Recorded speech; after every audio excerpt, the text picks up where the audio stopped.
নমস্কার, মুনমুনের ঘরোয়া রান্না থেকে আমি মুনমুন আপনাকে জানাই আন্তরিক ভালোবাসা। ধন্যবাদ আমার এই ভিডিওটা ক্লিক করে দেখতে শুরু করার জন্য। আজ আমি নর্থ ইন্ডিয়া আর সেন্ট্রাল ইন্ডিয়ার একটা খুবই জনপ্রিয় স্ট্রিট ফুড রেসিপি আপনাদের সঙ্গে শেয়ার করব, যেটা একটা গ্রিন চাটনির সঙ্গে সার্ভ করা হয়। সেই চাটনিটাও বানাবো। খুবই ভালো লাগে, ক্রিস্পি কুড়মুড়ে হয় খেতে। আমি প্রথমে গ্রিন চাটনিটা তৈরি করে নেব। তার জন্য আমি চিনে বাদাম একটু রোস্ট করে নিলাম লো ফ্লেমে। এটা বাদামটা খোলা ছাড়িয়ে নিলাম। একটা মিক্সি জারের মধ্যে এক মুঠো পুদিনা পাতা, এক মুঠো ধনে পাতা আর দুটো কাঁচা লঙ্কা নিয়েছি আর একটু আদা নিয়েছি। আর যে চিনে বাদামটা রোস্ট করে খোলা ছাড়িয়ে রেখেছিলাম ওটা নিয়ে নিলাম। সকলের কাছে অনুরোধ, ভিডিওটা স্কিপ করবেন না, পুরোটা দেখায়, তাহলে আমি কখন কি যে দিচ্ছি সেটা জানতে পারবেন না। এটা একটা স্মুথ পেস্ট তৈরি করে নিয়েছি। একটা বাটিতে ঢেলে নিলাম। ভিডিওটা দেখতে দেখতে একটা লাইক করে দেওয়ার অনুরোধ রইল। এর মধ্যে আমি 4 থেকে 5 চামচের মতো টক দই নিয়েছি। দইটা ভালো করে মিশিয়ে দেব।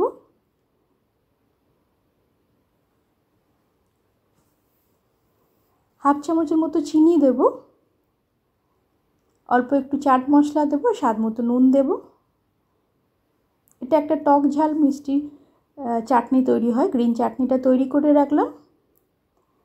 একটা ফ্রাইং প্যান বসিয়েছি গ্যাসের মধ্যে। 1 চামচ ধনে, 1 চামচ জিরে আর 1 চামচ মৌরি দিয়ে 2 থেকে 3 সেকেন্ডের মতো এটা একটু রোস্ট করে নেব।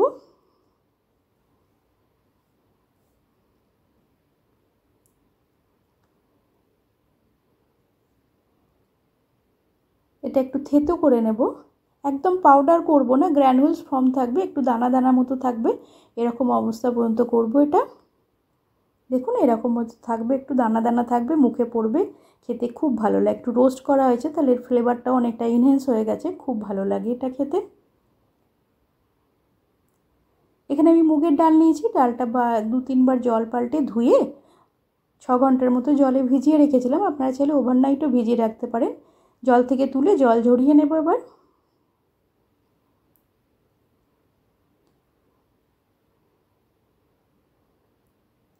এই ডাল থেকে আমি 4 থেকে 5 চামচের মতো ডাল একটা অন্য বাটিতে তুলে রাখলাম। ডালটা পেশার সময় অতিরিক্ত জল না দেওয়াই ভালো, আলাদা করে, কারণ ডালটা যে ভেজানো হয়েছে তাতেই জল মোটামুটি আছে ডালের মধ্যে। এখানে আমি কাঁচা লঙ্কা দিলাম। ঝালের পরিমাণটা আপনারা আপনাদের ইচ্ছে মতো কম বেশি করতে পারেন। একটু আদা দিলাম আর হিং দিলাম, দিয়ে একটু দানা দানা মতো এটা একটা পিষে নেবো। এটা অতিরিক্ত জল আর বাইরে থেকে দিইনি। খুব যদি দেওয়ার আপনার দরকার পড়ে তাহলে 1 থেকে 2 চামচ মতো দেবেন, বেশি জল দেবেন না। ডালটা তো এমনিই ভিজে আছে। ডালটা নিয়ে নিলাম। দেখুন ডালের টেক্সচারটা এরকম একটু দানা দানা মতো হবে। আর যে গোটা যে ডাল 4 চামচের মতো সরিয়ে রেখেছিলাম সেই ডালটা এর মধ্যে এখন দিয়ে দিলাম, ভালো করে মিশিয়ে নিলাম। হাফ চামচ নুন দিলাম, লঙ্কা গুঁড়ো দিলাম, কাঁচা লঙ্কাও দিলাম। ঝালের পরিমাণটা আপনারা আপনাদের ইচ্ছে মতো কম বেশি করে নেবেন। ডাল পেশার সময় আদা দিয়েছি, তারপরেও এখানে একটু ছোটো ছোটো করে কুচি করে আদা দিলাম। এগুলো মুখে পড়লে খুব ভালো লাগে টেস্টটা। স্ট্রিট ফুডেও এটা দেওয়া হয়। কুচি করে রাখা আদা দিলাম, ধনে পাতা দিলাম, ভালো করে মিশিয়ে নিলাম। আর যে মশলাটা রোস্ট করে রেখেছিলাম দানা দানা মতো করে, ওটাও এর মধ্যে দিয়ে দেবো। ডালের টেক্সচারটা দেখুন এরকম হয়েছে। সবটা মেশানোর পরে এরকম হবে। স্বাদ মতো নুন দিয়ে দিলাম আর অল্প 1 চিমটের মতো একটু বেকিং পাউডার দিয়ে দিলাম। এরকম হবে। গ্যাসের মধ্যে একটা কড়াই বসিয়ে রিফাইন অয়েল দিয়েছি। তেলটা গরম হলে ওই ডালের থেকে ওই অল্প অল্প করে এরকম পোর্শন নিয়ে তেলের মধ্যে দিয়ে দিলাম। এরকম ছোট ছোট সাইজেই করা হয়। এগুলো ছোট না, মিডিয়াম সাইজে, আপনারা চাইলে এর থেকে বড়ও করতে পারেন। এগুলো দেওয়ার পরে তেলে দেওয়ার পরে আর নাড়াবো না, এভাবে একটু ঘুরিয়ে দেবো কড়াইটা ধরে। 1.5 থেকে 2 মিনিট এদের ডিস্টার্ব করব না। হয়ে গেলে উল্টে পাল্টে লাল করে ভেজে নেব। গ্যাসের ফ্লেমটা কিন্তু অবশ্যই লোতে রাখতে হবে, নাহলে একদম পুড়ে যাবে আর ভেতরটা ঠিক আর সেদ্ধ হবে না। একটা ব্যাচ ভাজতে মোটামুটি 4.5 থেকে 5 মিনিটের মতো সময় লাগে লো ফ্লেমে, কিন্তু খেতে খুব সুন্দর হয়। তুলে নিলাম। নর্থ ইন্ডিয়া ও সেন্ট্রাল ইন্ডিয়াতে এগুলোকে মুগৌরি বলা হয়। খেতে খুবই ভালো লাগে।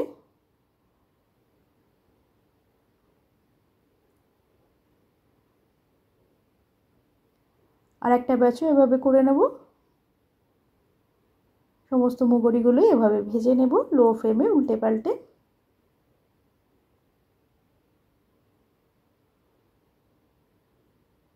আমার পুরনো বন্ধুদের অনেক ভালোবাসা আমার ভিডিও দেখার জন্য, আমার সঙ্গে থাকার জন্য।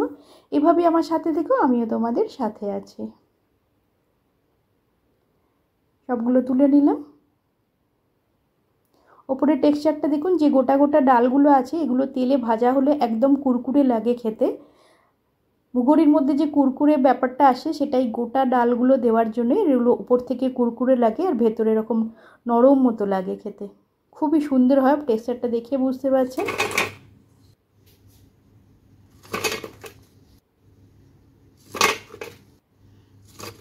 আওয়াজ শুনেই বোঝা যাচ্ছে।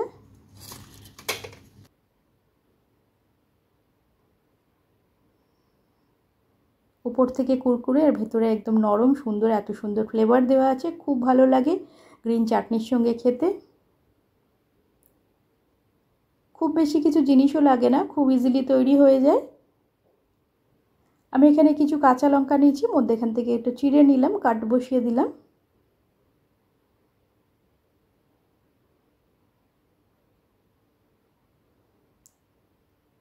এই লঙ্কাগুলো আমি একটু তেলে লো ফ্লেমে একটু ভেজে নেব। 2 থেকে 3 সেকেন্ডের মধ্যেই ভাজা হয়, তবে অবশ্যই লঙ্কাগুলো একটু চিড়িয়ে দেবেন, ফাটিয়ে দেবেন, না হলে লঙ্কাগুলো ফুটপাট করে একদম ফাটতে লেগে যাবে। হয়ে গেছে এগুলো ভাজা।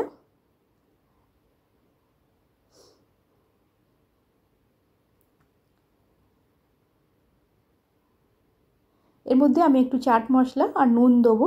আপনি যদি চাট মশলা না দেন তাহলে এমনি নুন আর বিট নুন দিয়ে দিলেও ভালো লাগবে। বেশ লঙ্কার উপরে মাখিয়ে নিলাম সুন্দর করে।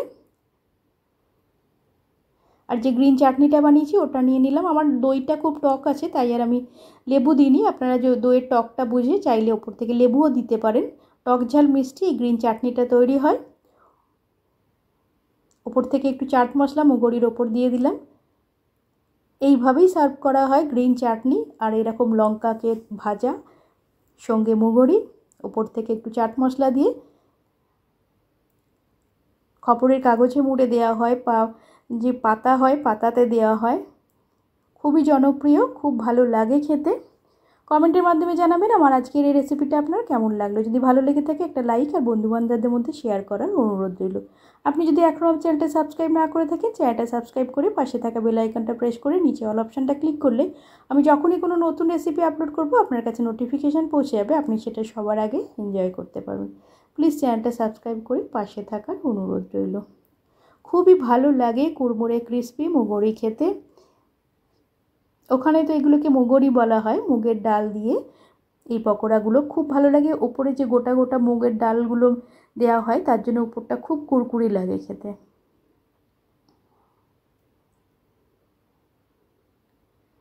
ভেতরে কাঁচা লঙ্কা আর আদার যে ছোট ছোট টুকরোগুলো আর এই মশলার যেটা রোস্ট করে দানা দানা মতো ফ্লেভারগুলো আসে, খুব ভালো লাগে সঙ্গে এই গ্রিন চাটনিটা দিয়ে খেতে, খুবই ভালো লাগে। এবার বানিয়ে দেখবেন, অতিথি এলে বানিয়ে দেবেন, চায়ের সঙ্গে বানাতে পারেন, এমনিও খেতে খুব ভালো লাগে, ভাত ডালের সঙ্গেও ভালো লাগে।